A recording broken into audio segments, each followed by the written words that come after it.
चलिए, स्वागत है आप सभी का एक बार फिर से ऑनलाइन क्लास में। और आज की इस क्लास में हम पढ़ने जा रहे हैं एनवायरमेंटल डिटर्मिनिज्म। ये बहुत बार यूजीसी नेट परीक्षा में पूछ लिया जाता है। आपके एमए प्रीवियस में भी ये पेपर चलता है ज्योग्राफिकल थॉट के नाम से। और उस पेपर में प्रश्न निश्चित रूप से कई बार परीक्षा में आया हुआ है कि एनवायरमेंटल डिटर्मिनिज्म आखिर है क्या। इसे हिंदी में हम पर्यावरणीय निश्चयवाद भी कह सकते हैं। और पर्यावरणीय निश्चयवाद आखिर में है क्या, इसको हम बहुत ही सरल तरीके से इस वीडियो में मैं आपको बताऊंगा। तो पर्यावरणीय निश्चयवाद से तात्पर्य क्या है कि मनुष्य जितनी भी क्रिया करता है, खान पान रहन सहन, वो सभी उसकी कौन निर्धारित करता है?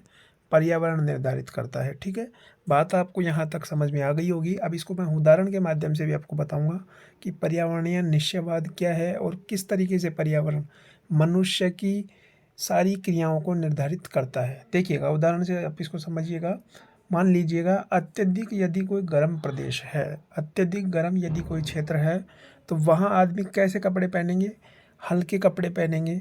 ठीक है, अगर गर्म प्रदेश है तो हल्के कपड़े पहनेंगे। उसी प्रकार, ठीक उसी प्रकार अगर ठंडा प्रदेश होगा तो वहाँ ऊनी वस्त्र अधिक पहनेंगे, सर्दी के वस्त्र अधिक पहने जाएंगे।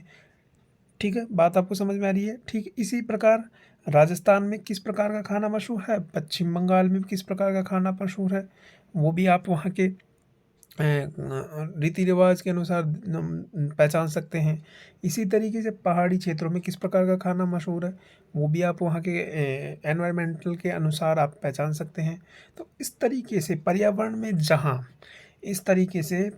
जहाँ भी व्यक्ति रहता है तो उसको उसको पर्यावरण के अनुसार ढलना पड़ता है। और जैसे हमारे आसपास जिस प्रकार की भी चीज़ें मिलती हैं, वही हमारे भोजन रहन सहन आदि की आदत होती है।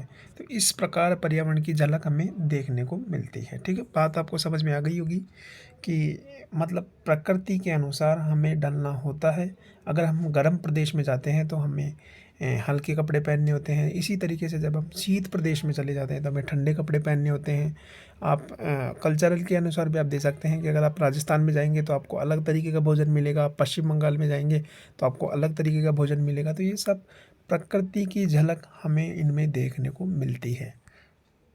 अब ये स्टेटमेंट आपको ध्यान में रखना है, बहुत बार परीक्षा में पूछा गया है। मनुष्य जो भी काम करता है उसके कार्यों का निर्धारण पर्यावरण के द्वारा ही किया जाता है। इसके बाद में आपको एक मोस्ट इम्पोर्टेंट बात मैं आपको बता रहा हूँ कि जितने भी वाद हम पढ़ेंगे, जिसमें निश्चयवाद है, संभाववाद है, प्रसंभाववाद है, इसके अलावा कई सारे वाद हैं जिनको हम पढ़ेंगे, उसमें आपको सभी के स्टेटमेंट, बुक के नाम और उस विचारधारा को सपोर्ट करने वाले स्कॉलर कौन कौन से हैं उनका नाम आपको ध्यान में रखना है। आप एमए प्रीवियस में हैं तो भी इस चीज़ को आप एज टू एज लिख कर आ सकते हैं। आपको वहाँ थ्योरेटिकल रूप में इसको लिख देना है। मैंने यहाँ शॉर्ट तरीके से इसका डेफिनेशन किया हुआ है। ठीक है, अब देखते हैं इसको सपोर्ट करने वाले स्कॉलर कौन कौन से हैं, जिसमें आपको हिप्पोक्रेटस, हेरोडोटस, अरस्तु, मोंटेस्क्यू, स्ट्रेबो, वारिनियस, कांट, रेडजेल महोदय, हेंकल और हंटिंगटन महोदय, डार्विन महोदय, सैंपल महोदय, अल मसूदी, अल बरूनी, अल इदरीसी, ये सभी विद्वान इस विचारधारा को मानने वाले विद्वान थे, एनवायरमेंटल डिटर्मिनिज्म को। बात आपको समझ में आ गई होगी। इसके बाद में हम चलते हैं आगे। देखिएगा, प्राकृतिक निश्चयवाद भी इस विचारधारा को कहा जाता है क्योंकि ये प्रकृति से निर्धारित हो रही है। इसका विकास जर्मनी में हुआ था, ये भी आपको ध्यान में रखना है। प्रमुख प्रतिपादक इसके कौन थे जिसने इस विचारधारा को दिया था? वो थे मानव भूगोल के जन्मदाता फ्रेडरिक रेडजेल। बात आपको समझ में आ गई होगी। और ये जो विचारक थे वो जर्मन स्कूल ऑफ थॉट से बिलोंग करते थे। ठीक है, ये भी बात परीक्षा में पूछी गई है। इसके बाद में हम लिखते हैं इनके बारे में। तो देखिएगा, चार्ल्स डार्विन की जो पुस्तक है ओरिजिन ऑफ स्पीसीज, उसका प्रभाव भी रेड जेल पर पड़ा। चार्ल्स डार्विन ने एक पुस्तक लिखी थी ओरिजिन ऑफ स्पीसीज, उसका प्रभाव भी रेड जेल पर पड़ा। और रेड जेल के अलावा अन्य विद्वान थे जिन पर इनका प्रभाव पड़ा, जिसमें डेविस है, कार्ल शावर है, इनका भी प्रभाव इस पर पड़ा है। चार्ल्स डार्विन से प्रभावित होकर उन्होंने यह विचारधारा दी है।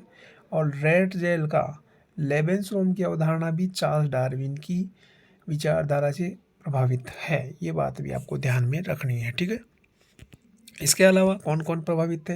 इसके अलावा जीव विज्ञान के जो अर्नेस्ट हैकल थे, पर्यावरणीय निश्चयवादी विचारक है ये भी। और पर्यावरण ही मनुष्य के कार्यों को निर्धारित करता है, ये बात इन्होंने भी कही है, इन्होंने मानी है इस बात को। और एलन सैम्पल जो कि फ्रेडरिक रेडजल की शिष्या थी, वो उन्हीं से प्रभावित होकर जर्मनी में पढ़ाई करने गई थी और ये भी इस विचारधारा की समर्थक थी। और इसने भी एक बुक लिखी है, बुक का नाम आपको ध्यान में रखना है, भौगोलिक वातावरण के प्रभाव, इन्फ्लुएंस ऑफ जोग्राफिकल एनवायरनमेंट। ये आपको 1911 में इसने लिखी है, आपको ध्यान में रखना है। और इस बुक के टाइटल से आपको पता चलता है कि इसकी घोर समर्थक थी, किसकी, पर्यावरणीय निश्चयवाद को। ये बहुत ही घोर समर्थक थी इसकी और इसको ये मानती थी कि पर्यावरणीय निश्चयवाद विचारधारा को एक्सेप्ट ये करती थी। इसके बाद में हम इसकी जो बुक है एंथ्रोपोजोग्राफी, इसका भी नाम आपको ध्यान में रखना है।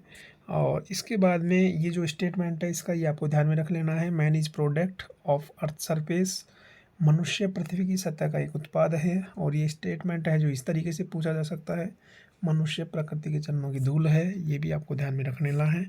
और ये इसकी विचारधारा का क्यों आलोचना हुई वो भी आपको ये पढ़ लेना है। तो ये पीडीएफ आपको टेलीग्राम चैनल पर मिल जाएगी। उम्मीद करता हूँ आपको समझ आया होगा और जब तक के लिए मुझे दीजिए इजाज़त। नमस्कार।